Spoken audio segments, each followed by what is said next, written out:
কোন সূরা পাঠ করলে সম্মান বেড়ে যায়, কোন আমলের দ্বারা 50 বছরের গুনাহ মাফ হয়ে যায়, অভাব অনটন দূর করার কি কোনো আমল আছে, এমন কোনো আমল করলে মনের সকল ইচ্ছা পূরণ হয়ে যাবে, কোরআনে এমন কি কোনো আমল আছে যাদের মনের ইচ্ছা পূরণ হয়, সুন্দর চেহারা পাওয়ার জন্য কোন সূরা বা আমল করব, নিজের সম্মান বাড়াতে কোন আমল বেশি কার্যকর। আমি আজকে ছোট একটি সূরার কথা বলে দেব। আমি জানি এই সূরাটি আপনারা সবাই পারেন। এই ছোট সূরাটি এশার নামাজের পর মাত্র 3 বার পাঠ করলে চেহারা সুন্দর হয়, সম্মান বাড়ে, 50 বছরের গুনাহ মাফ হয় এবং মনের সব আশা পূরণ হয়, আর সমস্ত অভাব অনটন দূর হয়। প্রিয় দর্শক, খুবই গুরুত্বপূর্ণ একটি আমলের কথা আজকে আপনাদেরকে বলতে যাচ্ছি। ছোট্ট একটি সূরা, আপনারা সবাই পারেন।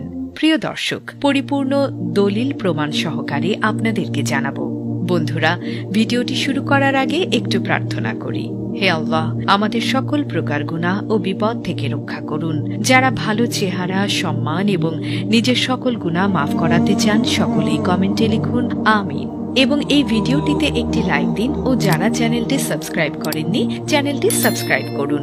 এই ভিডিওটির লাইক টার্গেট 10,000, তাই সকলে এই ভিডিওটিতে লাইক দিয়ে দিন। তো চলুন শুরু করি। দর্শক, মহান আল্লাহ তাআলার কাছে একজন মুসলিমের সব থেকে বড় চাওয়া হলো তিনি যেন তার দোয়া কবুল করেন। মানুষ আল্লাহ তাআলার কাছে মনে মনে অনেক দোয়া পাঠ করে থাকেন, অনেক দোয়া করে থাকেন, কিন্তু অনেকেই জানে না কিভাবে দোয়া করলে আল্লাহর নিকট সেই দোয়াটি অধিক গ্রহণযোগ্য হবে। আমরা মুসলিমরা বিভিন্ন সমস্যার মধ্যে থাকি, বিভিন্ন বিপদে থাকি, মনের অনেক নেক আশা থাকে, সেগুলোকে পূরণ করার জন্য মহান আল্লাহ তাআলার কাছে দোয়া চাইতে হবে।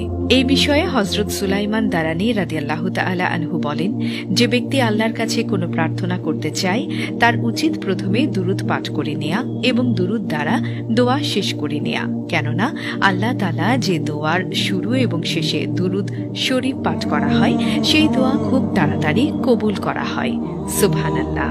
প্রিয় দর্শক, আপনি যদি আল্লাহর কাছে কোনো দোয়া চান, সে দোয়া শুরু করার আগে একবার দুরূদ পাঠ করে নিন এবং সে দোয়া শেষ হওয়ার আগে আরও একবার দুরূদ পাঠ করে নিন, অথবা চাইলে দোয়ার শুরুতে 3 বার এবং দোয়ার শেষে 3 বার দুরূদ পাঠ করে নেবেন। রাসূলুল্লাহ সাল্লাল্লাহু আলাইহি ওয়াসাল্লাম বলেছেন, যখন তোমরা আল্লাহর নিকট কোনো কিছু চাও তখন আমার প্রতি দুরূদ পাঠ করো।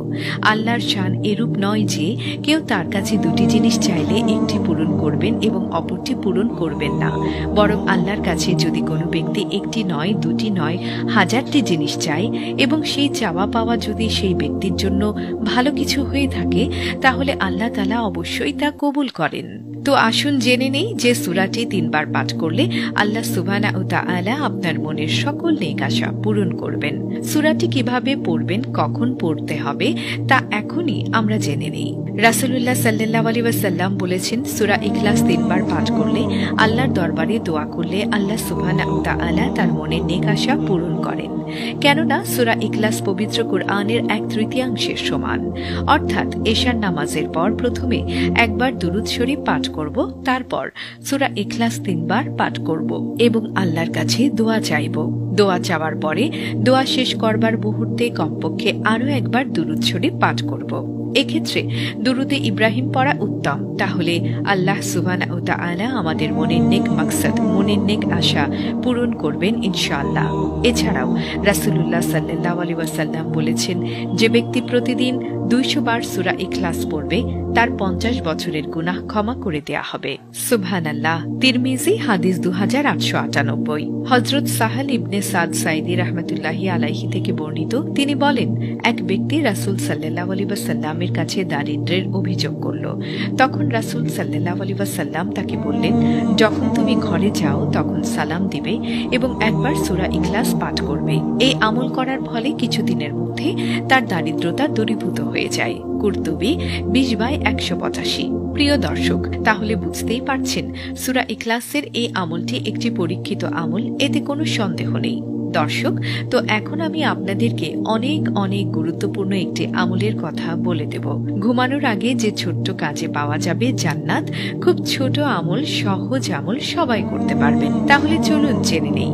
আমরা প্রতিদিন সবাই ঘুমাতে যাই, কিন্তু ঘুমাতে যাওয়ার পূর্বে আমাদের প্রয়োজনীয় কিছু কাজ রয়েছে, হয়তো আমরা অনেকেই তা ভুলে যাই। অনেক সময় গাফিলতির কারণে এই কাজগুলো করা হয়ে ওঠে না। কিন্তু আমরা যারা আদর্শের জীবন করার চেষ্টা করছি, প্রিয় নবী হযরত মুহাম্মদ সাল্লাল্লাহু আলাইহি ওয়াসাল্লাম নিয়মিত এই কাজগুলো করতেন।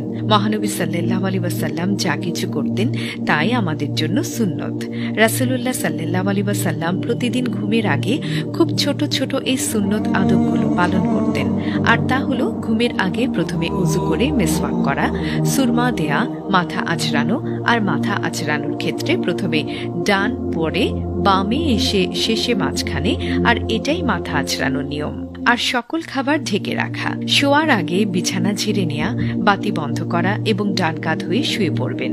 আর আয়াতুল কুরসি পাঠ করবেন একবার এবং সূরা ইখলাস পাঠ করবেন 3 বার। আর সূরা ফাতিহা, সূরা কাফিরুন, সূরা কাদর, সূরা ফালাক, সূরা নাস, সূরা তাকাসুর এই সূরাগুলো 4 বার পাঠ করবেন এবং সূরা মুলুক একবার। তাহলে ইনশাআল্লাহ আপনি মৃত্যুর পরে জান্নাতে যেতে পারবেন। বিনা হিসাবে আপনি মৃত্যুর পরে জান্নাতে যেতে পারবেন এবং আপনার সমস্ত অভাব অনটন দূর হয়ে যাবে। আরেকটি আমল করতে পারেন, তা হলো 33 বার সুবহানাল্লাহ, 33 বার আলহামদুলিল্লাহ, 34 বার আল্লাহু আকবার, আর একবার এই দোয়াটি পাঠ করলে 100 বার পূর্ণ হয়ে যাবে ইনশাআল্লাহ। আর সে দোয়াটি হলো লা ইলাহা ইল্লাল্লাহু ওয়াহদাহু লা শারীকা লাহু লাহুল মুলকু ওয়া লাহুল হামদু ওয়া হুয়া আলা কুল্লি শাইইন কাদির। এবং একবার ঘুমানোর দোয়া বলবে, তা হলো আল্লাহুম্মা বিসমিকা আমুতু ওয়াহইয়া, আল্লাহুম্মা বিসমিকা আমুতু ওয়াহইয়া। এই সমস্ত আমল বিশ্বনবী হযরত মুহাম্মদ সাল্লাল্লাহু আলাইহি ওয়াসাল্লাম ঘুমানোর আগে প্রতিদিন করতেন। প্রিয় দর্শক, এমন কি কেউ আছে এত সহজ কাজ এবং দোয়াগুলো প্রতিদিন পাঠ করতে সামর্থ্য রাখে না?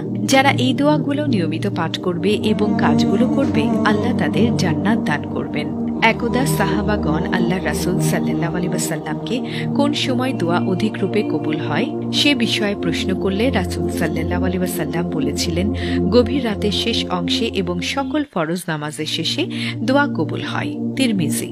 প্রিয় দর্শক, আমি আজকের এই ভিডিওতে যে আমলের কথা বলে দিয়েছি, এই আমলের দ্বারা আপনি উপকৃত হবেন। যদি উপকৃত হন মনে করে থাকেন, তাহলে অনুরোধ করছি বন্ধু, পরিবার, আত্মীয় স্বজন ও প্রতিবেশীদের সাথে শেয়ার করতে ভুলবেন না। আপনার একটি শেয়ারে আরো অনেক বেশি মানুষকে এই আমলটি করতে সহায়তা করবে এবং সেই সাথে আপনি অশেষ নেকির ভাগীদার হবেন। এবং বন্ধুরা, অবশ্যই 5 ওয়াক্ত নামাজ আদায় করবেন, কেননা কোনো আমল নামাজ ছাড়া কবুল হয় না। আল্লাহ পাকের নিকট নামাজ অপেক্ষা প্রিয় ইবাদত আর কিছু নাই। আল্লাহ পাক মানুষের উপর দিনরাত 5 ওয়াক্ত নামাজ ফরজ করে দিয়েছেন। যারা দৈনিক 5 ওয়াক্ত ফরজ নামাজ আদায় করে তারা পরকালে বেহেশতের উত্তম স্থানে অবস্থান করবে এবং যারা নামাজ পড়ে না তারা জাহান্নামের নিকৃষ্টতম স্থানে অবস্থান করবে। হাদিসে বর্ণিত আছে, যে ব্যক্তি ভালোভাবে ওযু করে, ভয় ও ভক্তি সহকারে রীতিমতো নামাজ আদায় করে, কিয়ামতের দিন আল্লাহ পাক তার সগীরা গুনাহসমূহ